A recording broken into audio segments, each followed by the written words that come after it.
Hey, welcome in and thanks for listening to the Hot Take Podcast, part of the Full-Time Fantasy Network of podcasts. I'm your host, Josh Daly. You can find me at JoshDaly72 on Twitter. And we did it again, folks. Yes, I took the keys to the car and I got in the driver's seat here, but not to fret because I am flanked by, as always, Mr. Steven Troney, avid disc golfer and fantasy football aficionado. Steve, what's good, man? How you feeling? Hey, man, what an introduction. Yeah, no, I would love to be known for my disc golfing. Unfortunately, I can't get into the single digits. Yeah, man, happy to be here. Football is back, a sport I'm way more familiar with. Well, for now, it's back. I mean, you know, there is excitement in the air for football, right? Once again. I'm happy to have our guests on today, the Father-Son Pod, Justin and Paul. What's going on, guys? What's going on? What's up, gentlemen? Thank you for having us on the show. Yeah, for sure. You know, you guys had me on a few weeks ago, and we talked about I thought it was a great episode. I really love talking like Hollywood Brown, Noah Fant, these like big upside guys, and I think you guys were on the same page when it came to a lot of those players. Gotta be, especially when Antonio Brown, Marquise Brown's uncle, may be coming back, baby. Hang on, he already said he was going to retire for the third time. No, he's unretiring. He's unretired already. I didn't hear that yet. Yeah, it was yesterday. Yeah, it happens fast. Life comes at you fast, and Antonio Brown is unretired, I think. He's unretired again. He's just trying to go for Favre's record, I think. Oh, yeah. Oh, that'd be great. Yeah, maybe Favre will get in the news this year. That's what we need. That's what 2020 needs. Yeah, well, definitely happy to have you gentlemen on for sure. Welcome aboard. And thanks for coming on the show here for a little late July mock draft action. Glad that you guys are feeling good tonight here. Before we do get started, I did want to have a little disclaimer action here and give you guys a heads up that my neighbors are either having like a motorcycle party or they're starting a new biker gang across the street. So my apologies in advance if you hear some motors revving up and whatnot and we get a little extra noise. It's not my bowels, it's just the neighbors. So we're good to go here. But yeah, Steve, you mentioned kind of at the top of the show here, we have I feel like some of these guidelines for the season coming out, it sounds like for the most part, things are getting squared away. Players have dates that they can actually report to camp, et cetera, et cetera. It sounds like really the only sticking point or the only roadblock, if you will, is just some of the safety protocols. A lot of the NFL stars kind of got on Twitter, not coincidentally, in like a networked tweet, networked coordinated set of tweets where the players are obviously concerned with their safety, and they damn well should be. I mean, this is a contact sport where you got dudes laying all over you, and you're sweating your ass off. So, did you want to get into that a little bit here before we get the draft started? Well, I will say that that's a realistic concern, and I know that the NFL is doing everything they can.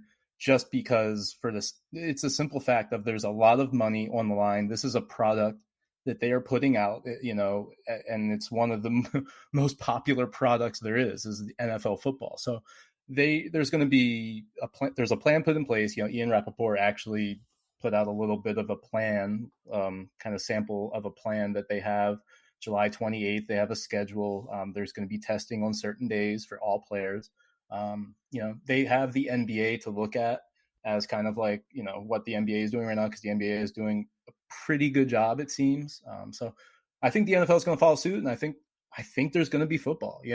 For the first time, I'm pretty excited because I think there is going to be football. Let's get drafted. I'm going to set the lay of the land real quick. It's a single quarterback 0.5 PPR league. We're going to have 3 wide receivers because I think that actually helps. That makes you want to, have to draft more wide receivers. I think that makes, added strategy. And then we're doing 2 flex spots instead of a kicker and a defense. So no kicker and defense. Who needs I'd say good luck to my dad. You're going to need it. I mean, hopefully you don't take the whole minute and a half of your first pick. We'll see what you're going to do here, buddy. You never know. Time's going to tell. Well, I'm definitely going to be stealing some of your players. I'm a spot ahead of you. Hey, you draft against me. Go for it, buddy. Go for it. All right, so I'm going to click go here. You guys, now Paul is at the 11 spot. We got Justin at the 12, so that's going to be fun at the back end. And then me and Josh is at 4, I'm at 5. So let's get into it. We're going to start the draft here. Awesome. Let's do it. All right. So, going into the fourth pick, CMC, Derrick Henry with the surprise selection, Whoa. number Wow. 2 overall, which leaves, Saquon for the third pick. Well, I was expecting to have a choice between Alvin Kamara and, fellow Saint Mike Thomas, but I'm just going to go ahead and pull the trigger on Zeke and make it easy. Yeah, Derrick Henry at 2. I don't know. I've never seen that. Has I've anyone never here seen that? either. Is this a standard league? Yeah, really. I mean, I guess that I don't know. That's crazy talk right there. Is this a touchdown only league? I've never seen him at number 2. I've never seen it before either. Crazy. So you go Zeke, obviously, and I'm going to go Alvin Kamara. For him to be at 5, I'm happy. I like it. I like the 81 guaranteed receptions. Dalvin Cook right after that, 106. I think that it's time. Let's start drafting Dalvin Cook. I don't think the holdout is happening. And Michael Thomas at 107, Josh Jacobs, Tyreek Hill, Joe Mixon, and then Paul, you are on the clock. It looks like I'm gonna have to snipe him right away. Look at this. Ready? I'm gonna call you out and go for it. You're taking Miles Sanders. Miles Sanders we at have 111. a nice little bet on the table over here where you said Austin Eckler's your guy, and you're going to take Miles Sanders over Austin Eckler. I'm going to get Austin Eckler on the turn, so don't worry about it because you're not going to take him. So I know what I'm doing. That's the object of going one ahead of you. See that there? You're not. If you take Austin Eckler, I'll be very surprised. Listen, well, I took Kenyon Drake because Kenyon Drake and Miles Sanders are back-to-back for me right there. Devontae Adams is still available, and people are like, oh, look at Devontae Adams there, but I'm not going to take him there. But right now, for me, it's also between Austin Eckler and Nick Chubb. Nick Chubb could lead the league in rushing because it is 0.5 PPR. I'm going Nick Chubb because I think his receiving total is still going to be there, but he will lead the league in rushing. I think he's probably the favorite right now. He's also probably the favorite to lead the league in carries. Run-heavy offense with Kevin Stefanski there. Improved offensive line. I expect to increase efficiency all over the board for the Browns this year. Tell him. Nice. That swings it back to you, Paul. You taking Eckler? Take Austin Eckler in a 0.5 PPR league where it doesn't really help his skill set. Do it. Hurt yourself. Go ahead. Go for it. Do it. So with a one quarterback league, I'm definitely going to go running back heavy because I do like Devontae Adams and I do like Julio Jones right here also. But I'm going to stick to my guns and I'm going to stay running back heavy. And I'm going to take Austin Eckler. Wow, dude, that's a great mess up right there. I mean, I've seen worse, but I actually haven't seen worse. But that's a good 1-2 punch right there at running back. Yeah, that's not a bad start, especially in a 1 QB league. And then the wide receiver run begins. So actually, Julio jumps over Devontae Adams, but then Adams goes right before Nuke, and then we have Aaron Jones at the 2-6, followed by our first tight end and Travis Kelce. And Steve, that swings it to you. Were you thinking about Kelce here or what? Definitely thinking about Kelce. Would have considered him. May have done it just because it is a mock draft. I typically wouldn't do a tight end this early, but Kelce is Kelce. He's a wide receiver on your team at the tight end position. I think many feel that George Kittle is. I believe that, but I don't think the week-to-week production is the same. If that makes sense. Why not? Because of the offense that he's in. So that's just kind of where that's at. 28% target share last year, Steve. 28%, and this year they're gonna be more pass heavy. They can't have the same defensive efficiency. Come on, gotta ride the George Kittle. Yeah, I definitely hear you. I think that, but I typically don't go tight end early. If he came to me in the third, I might get him. But I'm going to influence a pick right there. I'm going to go Chris Godwin here. If he came back to the third, I would love George Kittle. But taking tight end at the second, I'm taking Travis Kelce potentially, but probably not. That's just how I draft. I like the Chris Godwin pick right there.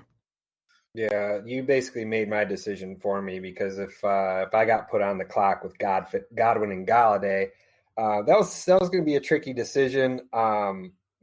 Being the Lions homer that I am, unfortunately, I am going to roll with my guy Kenny G. We were just talking about it on the old Twitter machine today. I need to be a little more of a Kenny G stan if I want to get some reputation as being like a guy that I'm going to ride or die with. So it's definitely going to be Kenny Galladay for me, especially when you look at last year having Matt Stafford for only that first portion of the season. But somehow, Kenny G found his way onto his first Pro Bowl, which is, always good to see. And, leading the league in receiving touchdowns. So that's my guy. I'm going to get me some Kenny G for sure. Like that pick right there, Kenny G. What a guy. Justin, would you go Chris Godwin or Kenny Galladay if it were up to you at that same spot? All right, so 7 times out of 10, I'm going Chris Godwin. I am a little bit lower on Chris Godwin in redraft. I'm most likely avoiding him, honestly. So I probably would have went Kittle or a running back there, such as, not many people are available right there because I know they're going fast, but I would have potentially took Fournette there. I'm higher on Fournette than most, but Kittle I probably would have been my pick there because Gronk is there, and I believe that does take away from the other weapons there, and they're not going to be having Winston there throwing picks every single drive and having to play catch up all the time. And now with Brady there being smarter. So volume's going to be a little bit of a concern just overall because Gronk in the touchdown category, but I still believe in Chris Godwin's talent. So I would go Chris Godwin over Kenny Galladay, but love both guys. Well, do you remember when Bruce Arians before last year said that Chris Godwin could catch 100 balls? And I do remember that. And I was kind of like, okay, maybe I could see it. I can definitely see it with Tom Brady as the quarterback instead of Jameis Winston. Like if Chris Godwin, let's say a scenario where he's in the slot a lot more, maybe he's the slot receiver for a Tom Brady led offense. I want to see that, and so that, in a PPR, I think the upside is really there. If you think that he could be a maybe 90 reception guy, if you're looking at Chris Godwin, I think that he has that kind of capability this year. 100%. Yeah. Most athletic slot receiver Brady's ever had. And look what he's done with Wes Welker, Danny Amendola, Julian Edelman in the past. So I like Chris Godwin a lot. My top 5 favorite wide receiver in the NFL right now. So I'm not going to. You can't. People are doubting Chris Godwin. Josh, it goes to you at the 304. You grab Mark Andrews. Yeah, I had a little surprise there, man. We had Mahomes and Jackson go right after my Kenny G pick. So then Mike Evans and George Kittle go at the turn. Thielen and James Conner right before the Andrews pick. And I'll be honest with you, man, this is kind of like a little bit of a YOLO pick. I usually wouldn't be going after Andrews this high, but we talked about it on our tight ends episode with Debro. Just the snap share alone, most likely doubling. I know the efficiency won't be a repeat of 2019, but I do feel like the Ravens are going to put people in a position where they can't just load up in the box. So I do think there will be some more pass attempts there, which you always like to see from the reigning MVP and the league leader in touchdowns. So I definitely not scared to take a chance on Mark Andrews here at the 3-4. And I think I'm staying brand right there. That's the highest I've taken Le'Veon Bell at the 305. Oh. I think I would wait for him at 4, but I take him at the 305 here. Yeah, I was debating between Fournette and Andrews, and Fournette went right after you, actually. Yeah, I was looking at Fournette. I was thinking go wide receiver, but there's so many good wide receivers. There are a lot of good running backs too. So I take Le'Veon Bell because he's, highly ranked in my rankings. He's 10th overall, 66 receptions last year. If the production goes up, the efficiency goes up just a little bit, then he creeps into that top 12 discussion. So that's where I'm at with Le'Veon Bell. Yeah, no doubt. So we had Fournette go after that, then Carson, Cooper, Clyde Edwards-Helaire, who I told myself wouldn't be there at the 4th round. It still doesn't feel any good knowing that I was right. Because I really wanted him. I probably took him instead. But then Cooper Kupp goes right before you, Paul, here, coming up at the 311. Who are you looking at? Well, I know who you're taking. I would have taken Amari Cooper right there if he was there, but he's gone. So I'm going to stick to my guns here, and I'm going to take Melvin Gordon. Yep, look at that. See, if we had the odds here, I'd be taking it. But yeah, I like Melvin Gordon going to Denver. I mean, I do like Philip Lindsay there. I think he's a talent, and they paid Melvin Gordon for a reason. I think he's going to be the workhorse there. So I really like the place for him in Denver. You are correct. I believe they did pay him for a reason. You're not going to pay that much money just to. Even though Lindsay is a talent, I don't understand why they did that, but they did pay him for a reason because I thought Denver had a good backfield before with Freeman and Lindsay, and then they go ahead and pay Melvin Gordon to come in. So Yeah, Who am I taking we here? talked about that a little on our last episode. He's probably not only the goal line back, but also the pass catching back. So a little interesting to see how it works out here. But Justin's definitely staying on brand for one of these next picks here. Yeah. Well, I would have been on brand the whole way if this dude didn't take Miles Sanders at 11 because, he's going to pick Miles Sanders at the turn. That kind of hurt me. I knew it was going to happen. I was like, you're going to take Miles Sanders on me, aren't you? And he did take Miles Sanders on me. And what?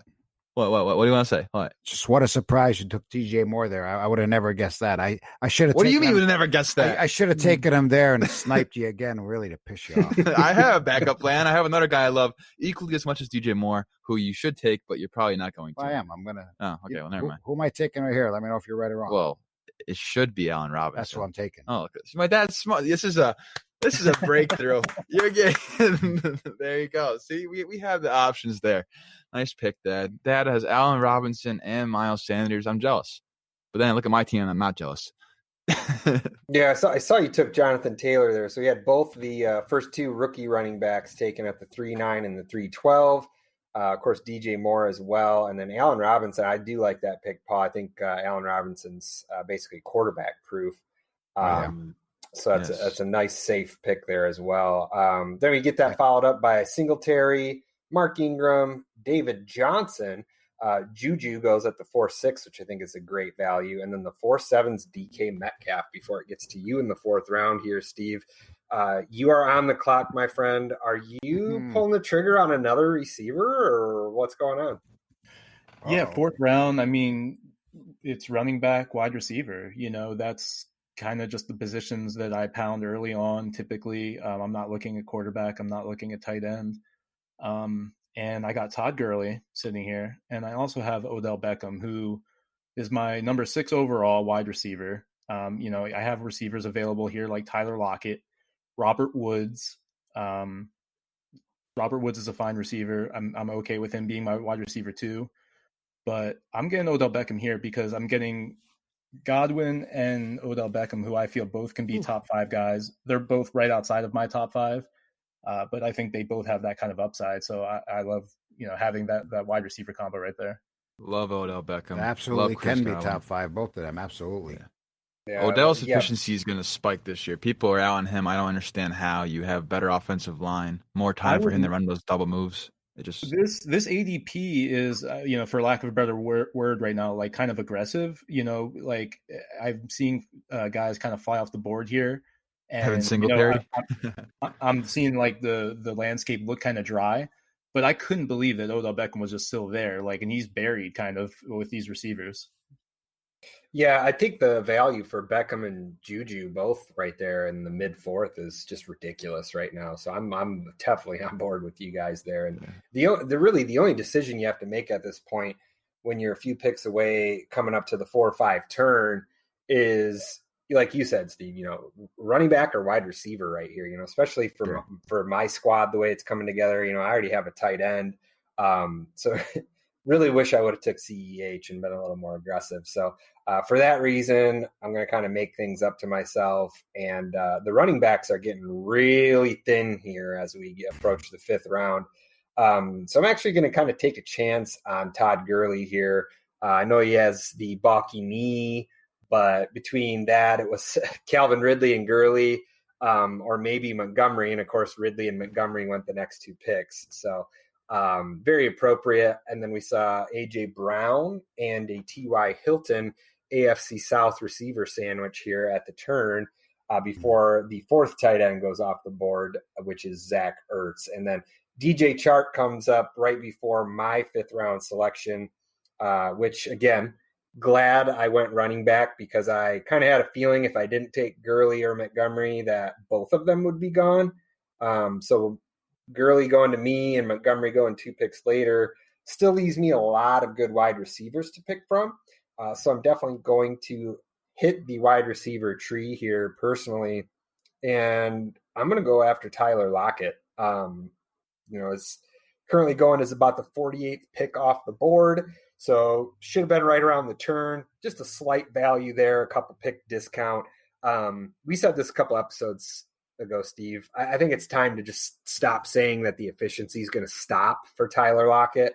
him and Russ have an obvious connection and just mega chemistry on the field. For me, wide receiver QB rapport is everything when it comes to fantasy. So I'm going to go ahead and I'm going to buy in on Tyler Lockett again. Like it. This I'm looking at this. There's a lot of guys available at the running back position that are kind of average. I don't want to reach for anybody at this point. Yep. The wide receiver is what I'm looking at, and oh man, I think I'm going to do it. Wait, let me look at wide receivers here. I got Odell and I got Chris Godwin. I'm thinking about Stephon Diggs because this is somebody who I've like kind of been thinking about recently. I was like, man, he really could actually explode. I'm seeing an upside of Stephon Diggs that I didn't see before. Or do I go to the safety of a Robert Woods here or a Keenan Allen? So that's kind of where I'm at. Terry McLaurin, I think I'm reaching in the 5th round. I want, I'm being open about it. I want Terry McLaurin maybe to come back to me. So I'm going to go. Yeah, not going to happen. The value alone, I'm actually going to go Robert Woods in the middle of the 5th round. There's so many guys in this spot at the receiver position, like in this 5th round that are, they're fantastic, ideal wide receiver twos. And depending on how you're constructing your team, you might end up, putting some of these guys in as a wide receiver 3. So yeah, that felt gross. I never draft Robert Woods. I think if I did, if I could do that again, I probably wouldn't. But Paul, you're on the clock here. Wow, Marquise Brown is on board at the 5'10". Hollywood Brown. So for me, I'm definitely going wide receiver here, and I'm probably going to take Terry McLaurin over AJ Green, Samuels. There's Sutton's there. Yep. There's a guy I think I can get coming back to me, so we're going to take McLaurin right here. This is annoying. See, I'd expect it because of the guys that were still available there. McLaurin, a good pick for you. The guy's going to get the volume in Washington. He's the only guy there, so we really love Terry McLaurin. Yeah, and just to catch you guys up before Justin makes his 2 picks here, we did have Allen, Diggs, and Marquise Brown, 3 receivers go with Kyler Murray and Russell Wilson up before Paul's pick. And then Paul went Terry McLaurin. And then Justin, got a feeling I think I might have an idea of what receiver you got an eye on, so I'm interested to see what you're doing here with these 2 selections. I don't know if you do. I know who he's taking. You're going to get it wrong. I think you're going to go for Cortland Sutton, man. Wow. Oh wow. I would have said Sutton myself. Wait, so now he's getting Sutton. There it is. There it is. I love it. That's a good pick, man. So Devontae Parker and Cortland Sutton, 2 big wide receivers, touchdown upside for both, I would say. And then you have DJ Moore. So you have a trio of wide receivers there. With the trio of running backs, Kenyon Drake, Nick Chubb, and Jonathan Taylor. It's a lot of upside. That's what that is. That's a lot of upside right there. I'm trying to finish first, not middle of the pack, baby. Got to always take upside. Love it. Yeah, like the way that team's coming together for sure. So I'm going to go wide receiver. If this guy wasn't at 11 right now, but I'm yeah, you're going to go wide receiver now. Let me see. Who I'm going to go wide receiver again. AJ Green. Nobody has touched 2015. Nobody has touched running backs for a while, so I'm going to let that area slide. And I'm going to take the guy who would be a wide receiver 1 on any other team if he was playing on him. Wow. Over your boy A.J. Green, really. I'm taking Michael Gallup. I like that. That's aggressive, and I like it. Aggressive. Yes. We had a most recent episode. Our last little point thing was what's the player we're going to reach on once it gets past round 5. My dad did say Michael Gallup, and usually he doesn't reach in drafts. So maybe this is a mock draft. Maybe you're trying to see what it feels like to reach on the player, but you did a good job. Well, you got to look at the 11th and 12th spot too. You're not up for another 20 picks, so you got if you got your guy there, go ahead and grab him because he's not going to make it back. Yeah, that's a good point. I like the mentality of going to get your guys. And Steve, you're up here next. Just a real quick recap. AJ Green did go the very next pick, followed by Darren Waller, and then Kareem Hunt and Mostert both went off the board right after that, followed by Deebo Samuel. And Steve, what are you thinking about here with the 6th round pick? Some interesting running backs here. Again, Damian Williams, Marlon Mack, 2 guys that, could get the bulk of the workload early on in the season. Just not sure how that's going to divvy up with the rookies there. Mm-hmm. Then you have a couple of rookies, DeAndre Swift, Cam Akers. Darius Geis is someone who I'm looking at right now as, being pretty disrespected when I think he can potentially come back to me. So that's someone who I'm going to look at to potentially get in the 7th round. And I am actually going to go Tyler Boyd here because Tyler Boyd is my highest ranked receiver of the receivers here. And I think that there's a little bit of a tier break for me for the rest of the guys who are kind of like upside, best ball type guys. Of course, Jarvis Landry, Julian Edelman, safe guys. But Tyler Boyd is like a combination of that where I see an upside, and I also know that he can give me 90 receptions this coming season. Justin and Paul, do you guys have any concern with Boyd getting, a smaller portion of the target share this year with a healthy AJ Green? See, I had a tweet about this, I think, yesterday or today. So last offseason, when AJ Green was supposed to be healthy, coming back in, people were like, all right, Tyler Boyd's not going to do that good because AJ Green's coming back. But then if you look into the splits, Tyler Boyd actually performs better with AJ Green on the field than he does without him, which is a crazy stat, but he's in the slot, takes away some more focus on him. Now you get a QB upgrade in Joe Burrow, an offensive line upgrade because of Jonah Williams. I'm in on the Bengals offense this year, and I think it's wheels up for Tyler Boyd and AJ Green. I think both can succeed in this offense. I believe it's going to be like more of a high-volume offense that people are expecting. So I love Tyler Boyd. Like that pick. I'm not concerned at all with him not getting enough targets and stuff like that. He's in the slot. He's going to get his share. He's going to be efficient on those targets as well. So give me Tyler Boyd. Yeah, I love the offense. I'm thinking 600 pass attempts for this offense this year. Would not shock me at all. Yeah, and then right behind Tyler Boyd, I'm going with my boy Jarvis Landry. I've kind of made it very obvious how I feel about Jarvis Landry. We had a little segment about a month or so ago on the show where we mentioned that Jarvis Landry is like one of those guys that you can kind of rely on in best ball, just give you like a really, really safe floor on those weeks where your Robbie Anderson might miss and your Tyreek Hill might have a down game, et cetera, et cetera. Also did a real quick piece about how badly Jarvis Landry's been being disrespected over at Fantasy Pros on one of the collaborative pieces here that just dropped last week. But that's my guy, man. I'm going to go ahead and use him as my wide receiver 3 and somebody that's super consistent. That's usually going to get you around, 92 to 95 catches. That's an excellent wide receiver 3 candidate there in the 6th round, especially towards the end of the 6th round. Darius Geis, unfortunately, goes right after that, Steve, much to your chagrin. Yeah. And then Cam Akers after that, followed by Dak Prescott, who I was really going to pull the trigger on with the quickness here. Unfortunately, he's not making it back around to me. Brandon Cooks goes also to the owner at the turn, followed by Marlon Mack and Damian Williams, which kind of makes my decision for me. Now that Dak is gone, we talked last week on the show about these ADP conundrums and DeAndre Swift and Cam Akers both being at that 69, 70-ish nice range of ADP. And, for me, I was the DeAndre Swift guy, whereas, Anthony and yourself, Steve, you guys were kind of more in the Cam Akers camp. He goes 5 picks before me here. So I'm happy to get Swift at a bit of a discount here. He's potentially my flex play. I'm just thinking that he's a little bit better here than going after Deshaun Watson, especially with how deep the quarterback situation is right now. But it is back on the clock to you, my friend, for your 7th round pick. Like Swift there a lot.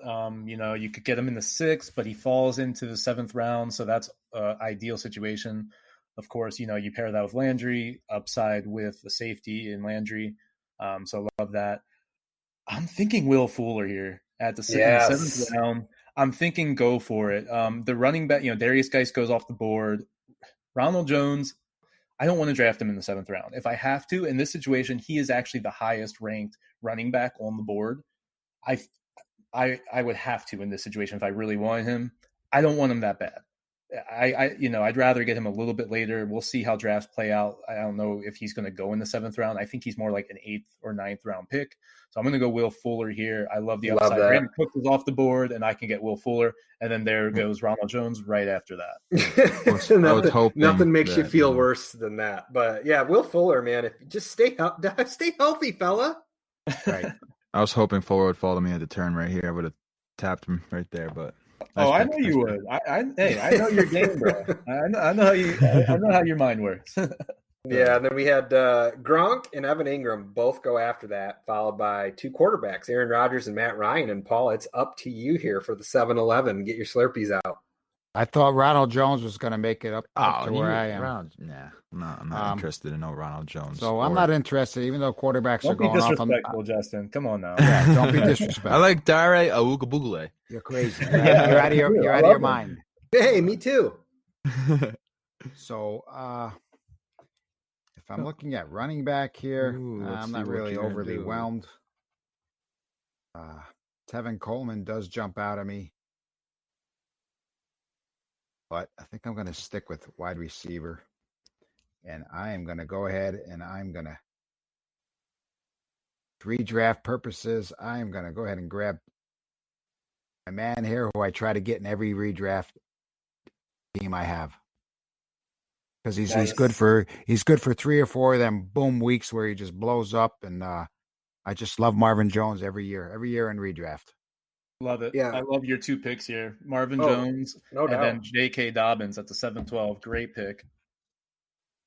Yeah, the Marvin Jones, man, you saw him score 4 touchdowns against the Vikings, and they just shipped out 3 of their corners this year. So I'm really excited to see Marvin Jones versus the Vikings, my friend. And then, Justin, you're up here at the turn. You went Dobbins, like Steve mentioned, and you followed that up with Deshaun Watson.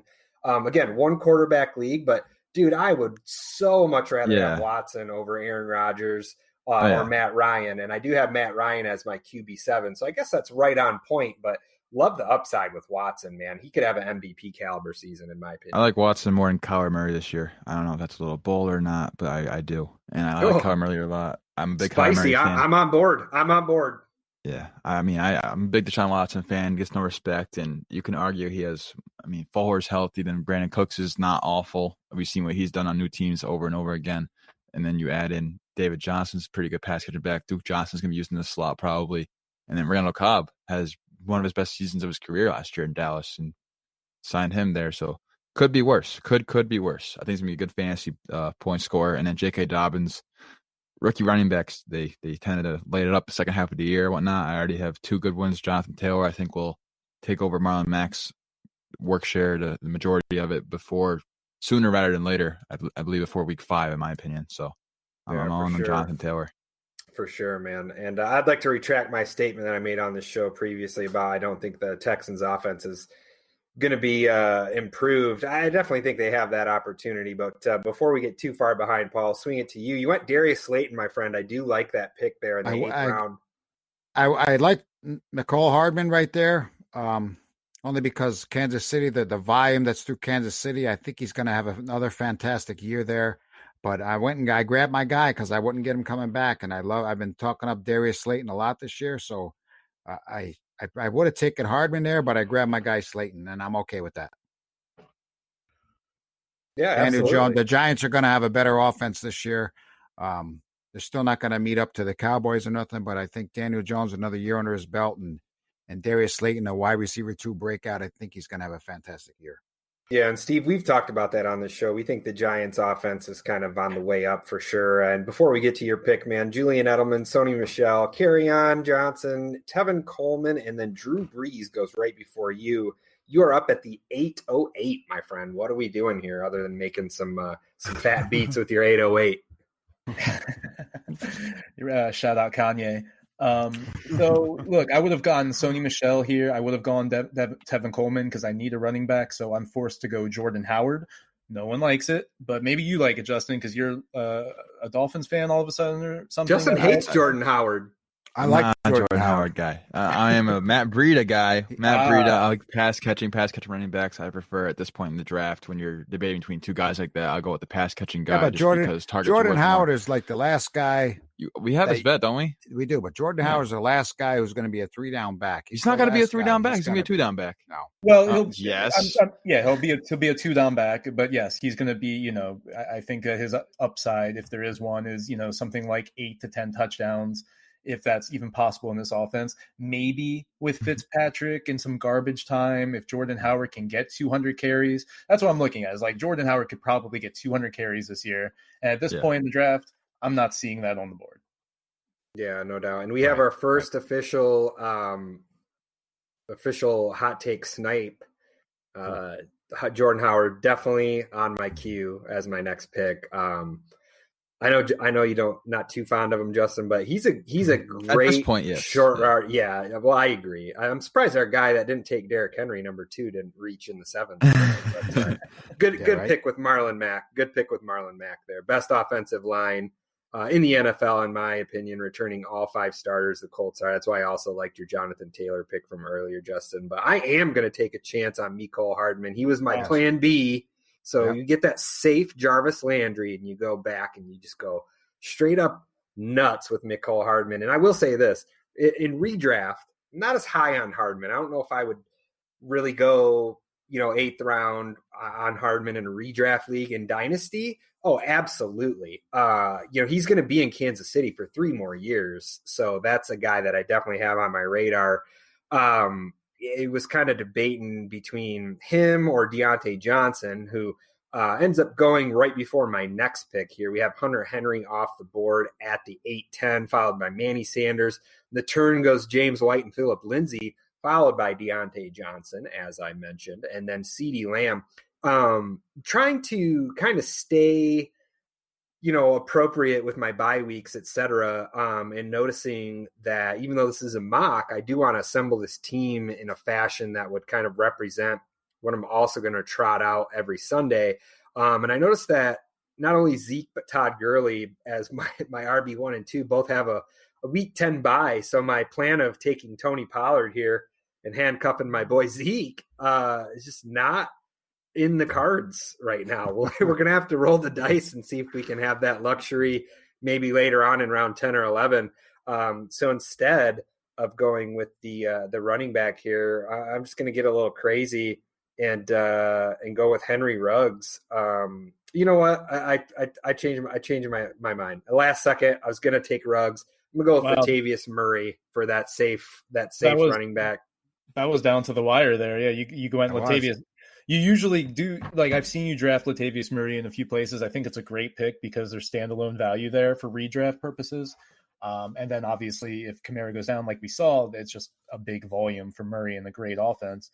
But yeah, Hardman and Ruggs would have been, look, if they both hit on a given week, I mean, you could see 20 points from both of those guys. So it's just, when is that going to happen? So I think that's a great pick with Latavius. Yeah, it's kind of like that gif of the baby coming down the hallway and then the toddler, and then he like freaks out and like turns around and runs back. Like that was me on like, I just barely missed the draft button on Ruggs, and it was like a blessing in disguise. But yeah, dude, Latavius Murray, one of the best goal line backs, even a better goal line back than Jordan Howard, which is one of the reasons I value Howard a little highly than some other owners.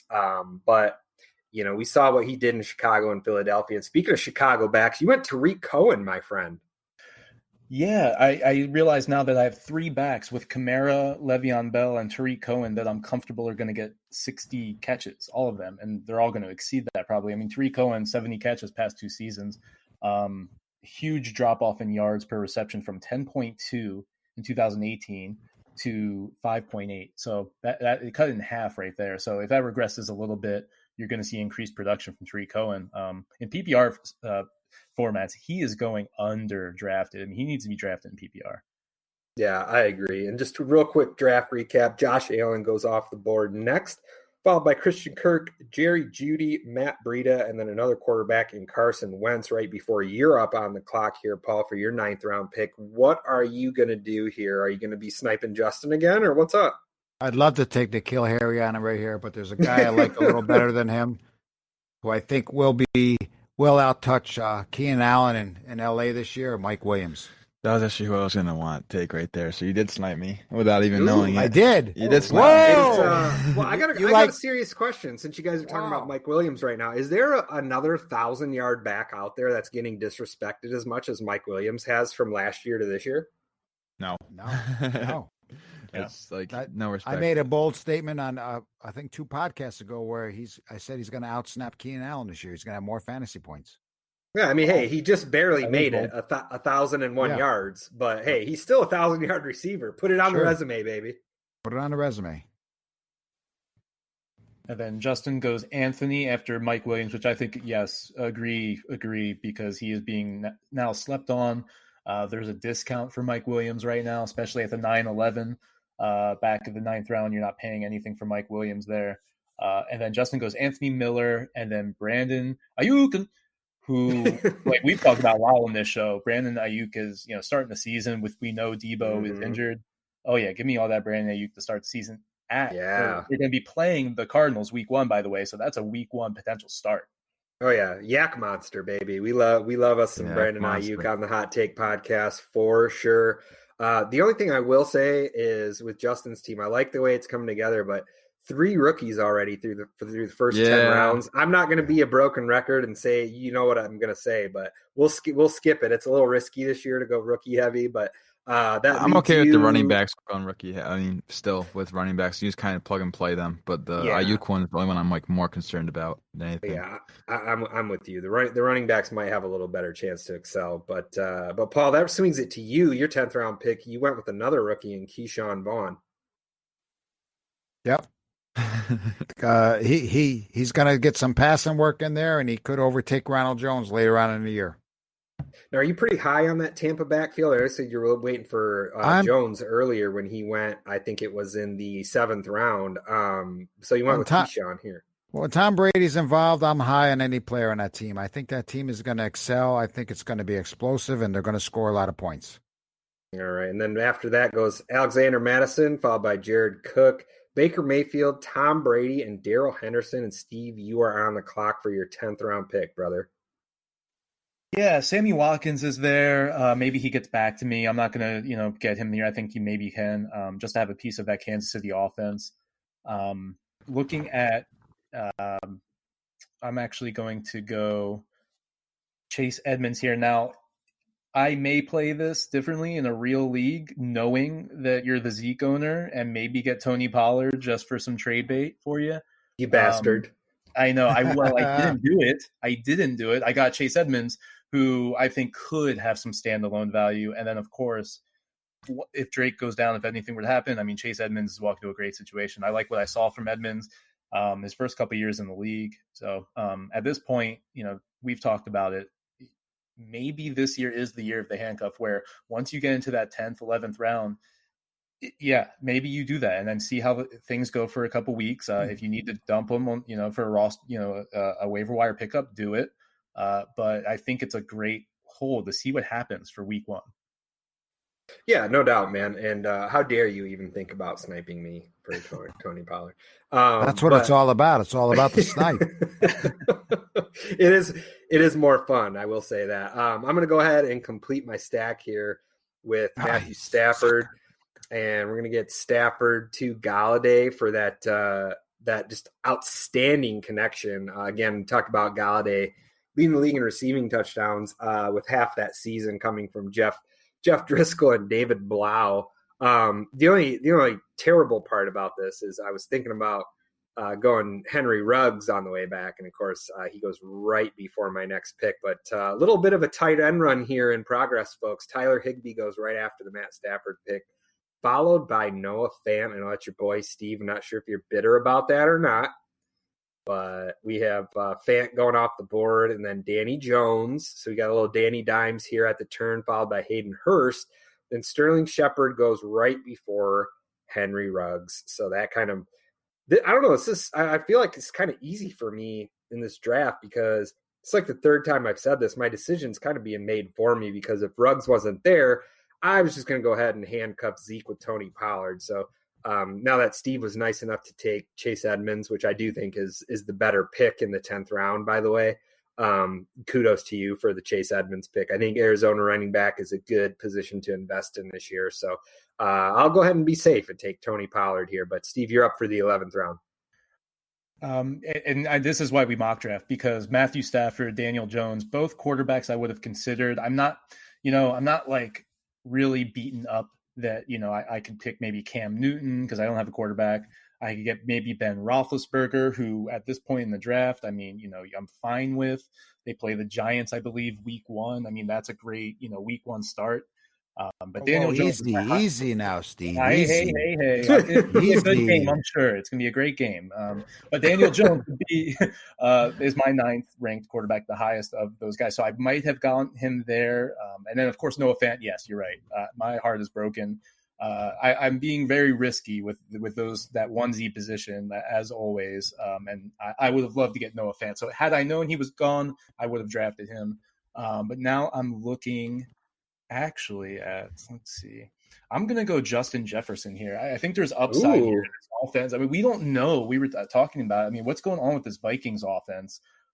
Maybe they go to a little bit more pass heavy this year. I mean, that would be back and forth, but we really don't know what to expect. I like Justin Jefferson in this offense, kind of replacing Stephon Diggs. We'll see how that looks, but I think there's some good upside in Minnesota for Justin Jefferson this year. Yeah, I think it's going to be interesting to see how that plays out. That's one of the more, I guess, uncertain roles. But I think as long as Justin Jefferson gets put in the slot, and I know Thielen has been very effective in the slot for Minnesota, but I feel like as long as Justin Jefferson is allowed, quote unquote, allowed to play in the slot, I do think he'll be a productive rookie, and I think things will kind of fall in his favor. And then following that pick, we have Austin Hooper going off the board. So a lot of the good tight ends being taken here. Still a couple good ones out there, but John Brown goes after that, followed by Antonio Gibson, Sammy Watkins at the 11-9, and Zach Moss at the 11-10. That puts you on the clock for your 11th round pick, Paul. Who are you looking at? Well, I'm going to grab a tight end here. I really thought Hayden Hurst would make it back to me, and I probably should have grabbed him instead of Keyshawn Vaughn. That's a little mistake on my part because I'm really high on Hayden Hurst this year. But after him, I do like Gesicki and Ebron, so I'm going to take Gesicki right here. Yeah, five tight ends off the board between the Keyshawn pick and the 11-11. Yeah. But yeah, we like Gesicki's upside. Not quite as much as friend of the show, Derek Brown. But D-Bro loves him some Mike Gesicki. Yeah. But there's a lot of people that are super high on Gesicki. I'm starting to come around, man. These Gesicki truthers are starting to get to me here, Paul. So I like that pick here at the 11th round, headed into the turn for the 11-12. And Justin, you are on the clock, my friend. And there's the N'Keal Harry pick right after the Jamison Crowder pick. So I like it. I'm going to go ahead and give you the floor, my man. Talk about N'Keal Harry. I know you want to. Oh, N'Keal. People are stupid. I'll just say that. People are stupid. They're just thinking this guy's trash because he started last season as a rookie on the PUP list, didn't have any time to really get acclimated into the offense or build rapport with Tom Brady, out of all people, who's going to prefer his boy Edelman and whatnot on the outside. But now gets Cam Newton, which that wasn't even my thought process before this whole thing. I was thinking Jarrett Stidham's in there, but now it's Cam Newton, and Cam Newton can make Devin Funchess and Calvin Benjamin relevant. You bet he can make this great prospect N'Keal Harry relevant. First round draft capital's a check mark. True freshman year production, check mark. Early declare, which has shown to be corollary to success in the NFL. College production's there. Breakout age is 90th percentile. I'm all in on N'Keal Harry. I love Cam Newton for him. I think it's perfect. He's going to give him a lot of those 50-50 balls. A guy whose game is built off contested catches. He's similar to Allen Robinson. If you like Allen Robinson, you got to like N'Keal Harry. People just wait on it. If you don't want to have to, you can hop on next year, but I'm not going to let you hop on. But this is when you got to hop on right now. N'Keal Harry breakout is coming. Just a warning. I'm just letting you know it's happening. And Paul goes Jalen Reagor, great pick.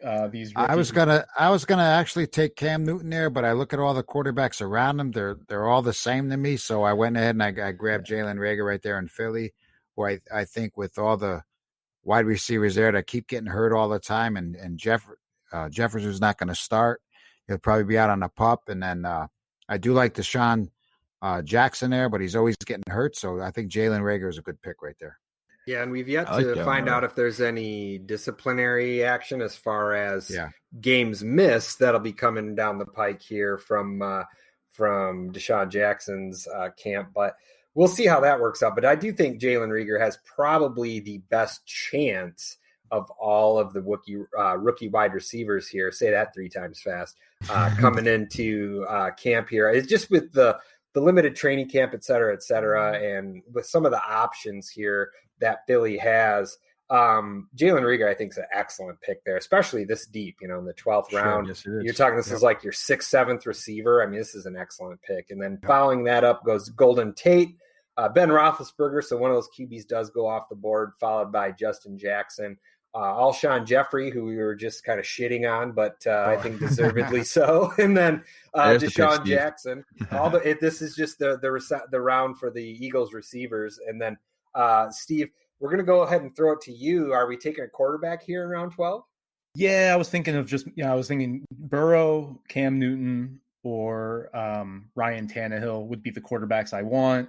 Do I risk it and just take one of those, or do I take my highest rank of those three, which is by far Joe Burrow? He's my number 10 quarterback. Look, this offense, they already did it last year. They threw it 600 times last year. So let's do that with Joe Burrow coming off of one of the best college seasons we've seen. And you give him A.J. Green, you give him Tyler Boyd, you give him T. Higgins, John Ross, Joe Mixon. I mean, they're doing things in Cincinnati to set up this offense. And, he also runs the ball. So I'm good with Joe Burrow here at the 12-8.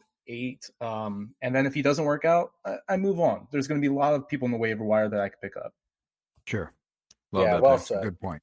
Yep. Yeah, well said. And I kind of thought you'd be leaning quarterback here. I think you're the last team to grab one, but being that, you have your options of Joe Burrow or Cam Newton, just kind of emphasize the point of waiting on a quarterback here. I figured you'd grab one of those two guys. Not bad fallback options, in my opinion here. Swinging that up to my pick next here. Little buzzer beater there. Oh, and I didn't get him. I thought I hit the button in time. I was trying to get Carlos Hyde. I think Carlos Hyde is going to get a little more run. He's going currently 160 ADP here as we're using the Sleeper app. And, at this point, getting through 12 rounds, we're going to be at pick 144 and 145 at the turn. So that would have been about a full round reach for me. But I do think that Carlos Hyde is going to get a lot more run than people think. Rashad Penny, definitely just negative news coming out of camp here. When you are looking into his injury situation, it does not sound good. They even said as much when they signed Carlos Hyde that he's pretty much going to be, Rashad Penny insurance. So we've seen Chris Carson have some fumbleitis in the past. He's one of the only running backs I can remember in NFL history that has shaken so much fumble proneness to continue to be, the lead guy on his team. And lo and behold, here I am talking about him, even though it did give me the other Seahawks running back. But for our show's sake, we're just gonna pretend like I drafted Carlos Hyde and not Rashad Penny. Yeah, I guess that was a coincidence that they gave you Penny. Yeah, so we'll just insert Seattle running back here. Yeah, is how we'll play that one. But going in, it was between that and picking a receiver. So following that up, Cam Newton goes right off the board after my pick. So Steve, good idea to take Burrow when you did, because Jimmy G goes immediately after Cam. And that's followed up by Duke Johnson, Boston Scott at the turn. Robbie Anderson goes before A.J. Dillon, and then that puts me on the clock in the 13th round here. Maybe the most under-discussed wide receiver 2 in the league, but he is still a wide receiver 2 at that. And after digging into some of Warren Sharp's 2020 season preview, I'm kind of optimistic on Alan Lazard. So I went ahead and pulled the trigger on him. Looking at some of the success rates that him and Rodgers had, his snaps only increased. He was only targeted more and more as the season wore on. And, it's been beat to death by this point that Green Bay obviously did nothing in the passing range, passing attack here as far as drafting weapons to help Aaron Rodgers. So it's pretty much on Lazard to produce. So, Steve, it goes to you for the 13th round pick here. This is our penultimate selection. Where are you going, brother?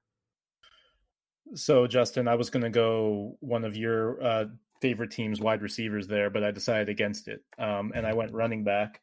So I was talking about Preston Williams there. I decided against going Preston Williams. I was looking at my receivers. I'm pretty deep at that position.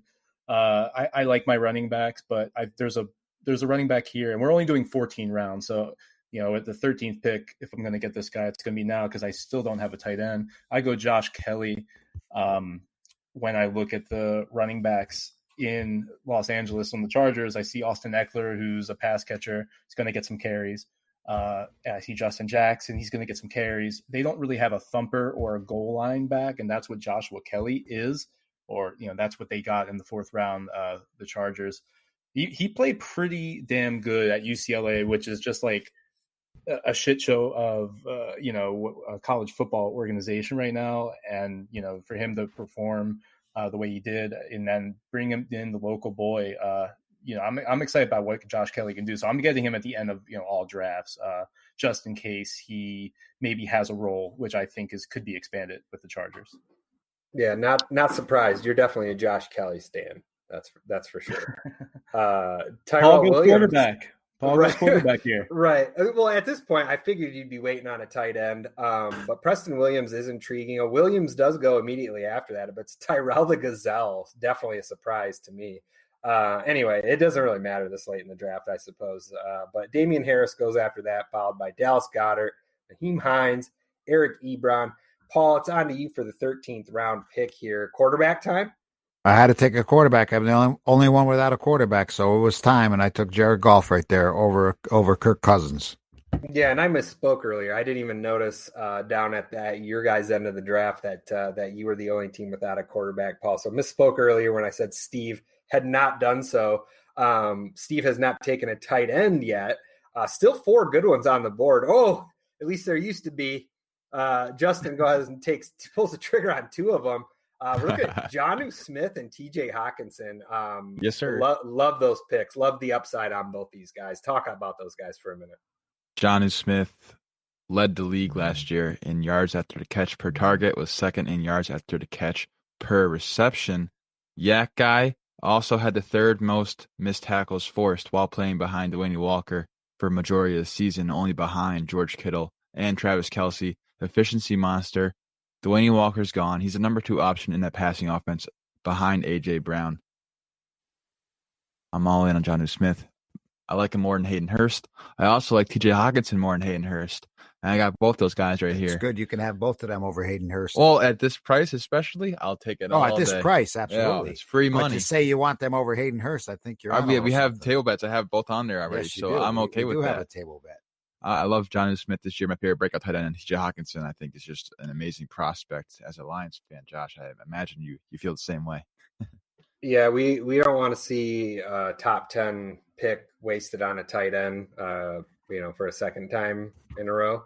But absolutely think he's far and above the Eric Ebron days that we experienced, here in Detroit. Yeah. But it is what it is. Hope springs eternal. And another tight end, Paul, you actually went with Jack Doyle, who was the 3rd of the 4th tight ends that I thought would be available here, which is it's coming down to the wire here, man, for Steve. You can talk about Jack Doyle here for a second. Well, I'm interested to see if there's going to be my guy left over for Steve at the end of this draft. But I love Jack Doyle personally. I think tight end is the deepest it's been in years. What do you think about underrated. Jack Doyle? I think he's underrated. I mean, Ebron's gone. He's all by himself. The new quarterback in town, I think it's Jack Doyle's year this year. I think he's going to get the volume there at tight end, and I really like him this late in the draft. Yeah, no doubt. I'm with that. I agree that Jack Doyle is being slept on. He can easily be a top 12 tight end. I believe so. Great, yep. Great, for PPR. This is a half point, but still. And I do think just maybe we could see some Trey Burton too, because they are going to use 12 personnel. Mm-hmm. Trey Burton is going to be out there, but I and also Mo Alley Cox a little bit, but Jack Doyle is the PPR guy here.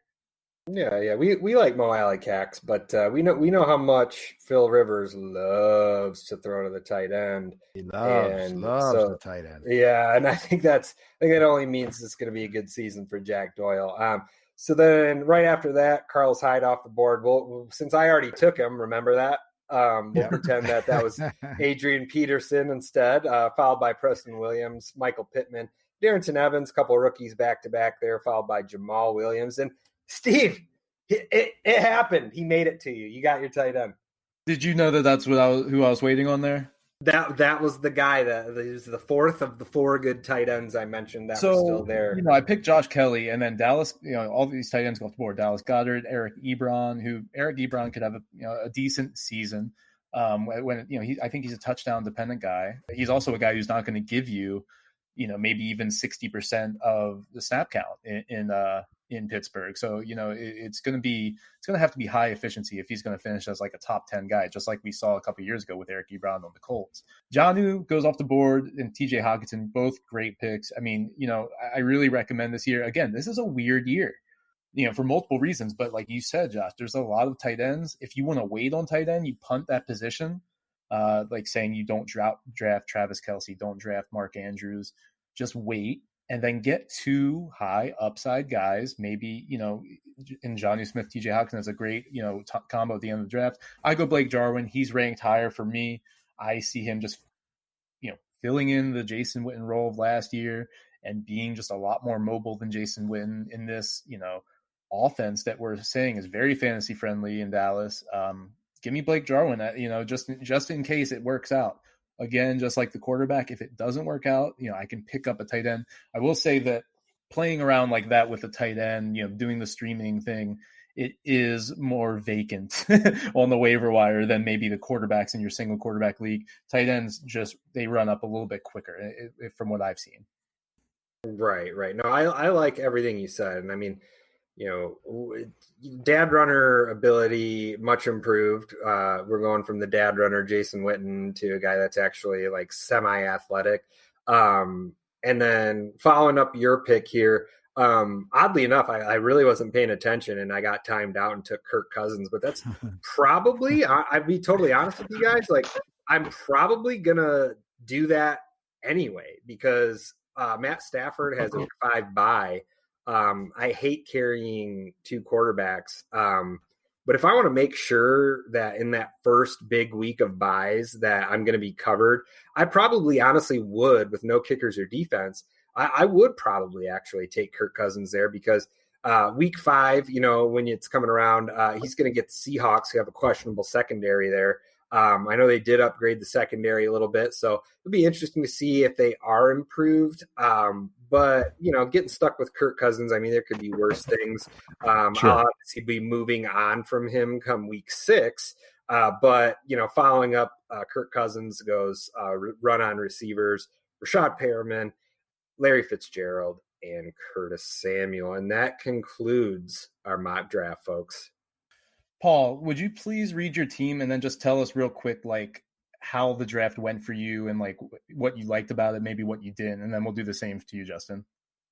Sure. So I really like my team I drafted here, and I stuck to my guns. I said I was going to go running back heavy, and I sniped Justin on the first pick and took Miles Sanders. Then I took my guy Austin Ekeler, who I really love this year, and I also love Melvin Gordon. So those are my top 3 running backs. And then I started on a wide receiver run. I took Allen Robinson, Terry McLaurin, Michael Gallup, who I absolutely love these 3 guys.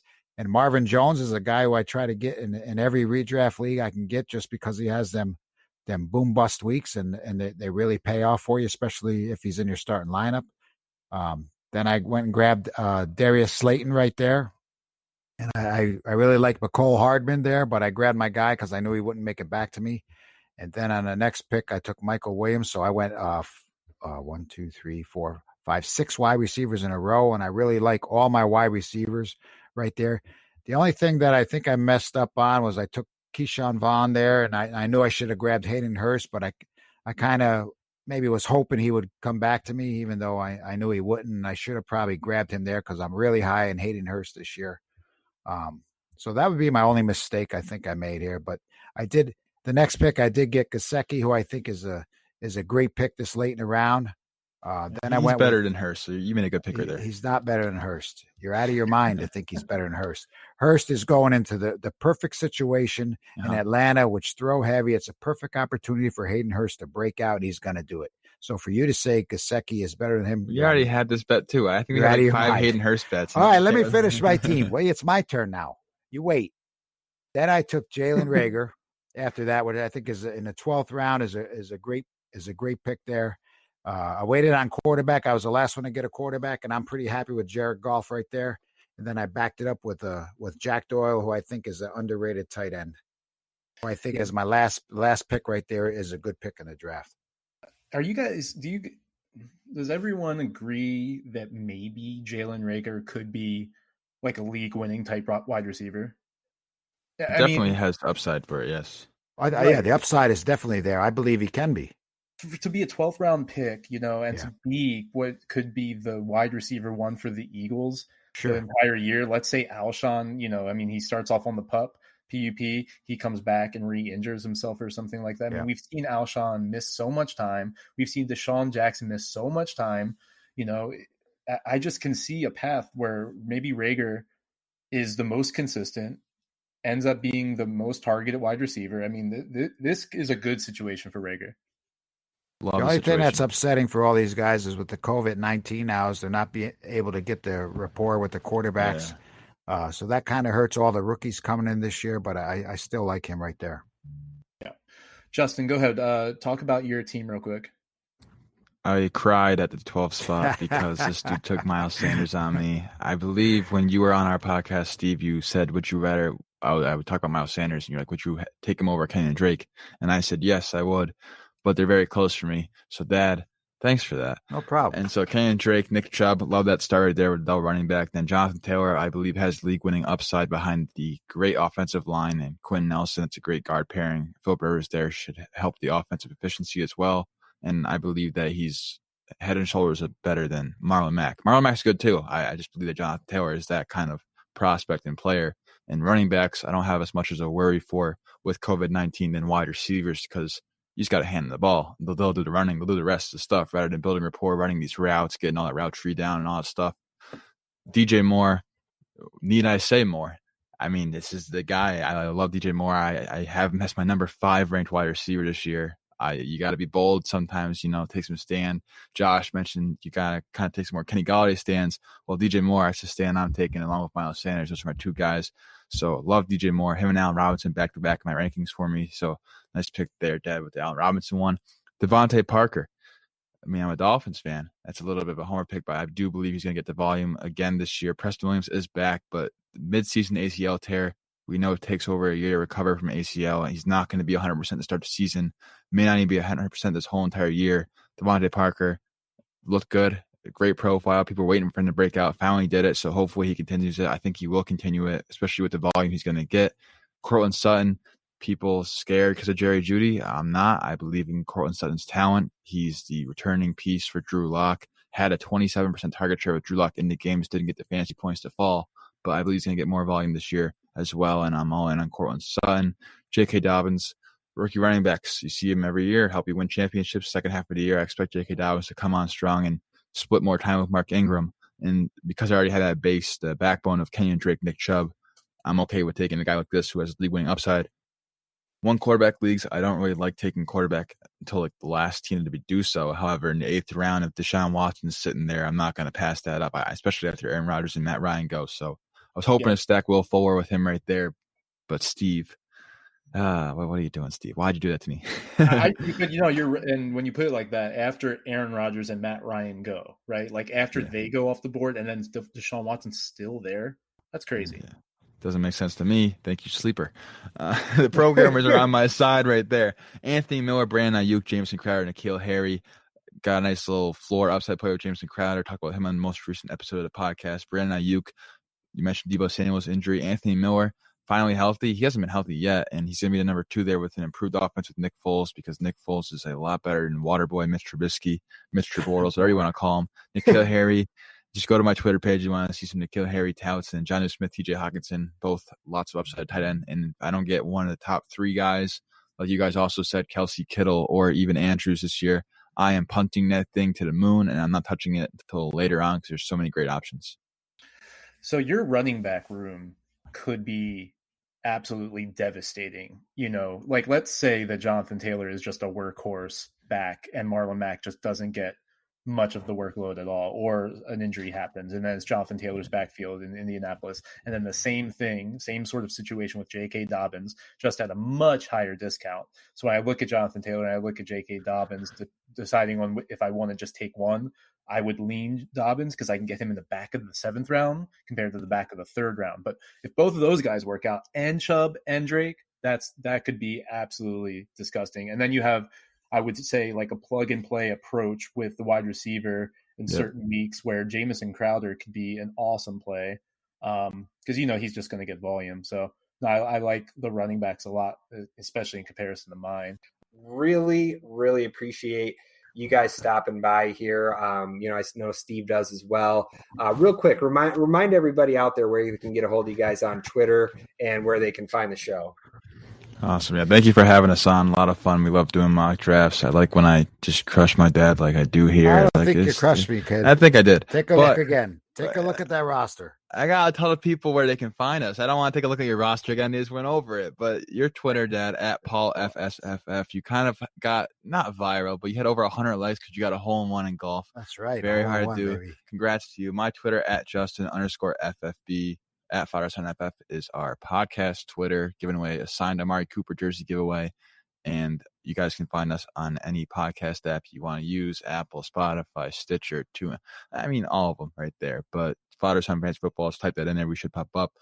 Give us a listen, Hot Take Pod, Father Son Pod. We like the syllables are there. Yeah, all there. Yeah, absolutely. Basically, anywhere you guys find your good podcasts, and want to give you guys a real quick reminder. Of course, if you like what you heard today, please do hit us up with a subscription. Hit that subscribe button. Give us a review if you're so inclined. Would like to get a few more reviews out there. It's currently sitting at 5 stars. Not going to complain. But Steve, any final thoughts here before we sign off, brother?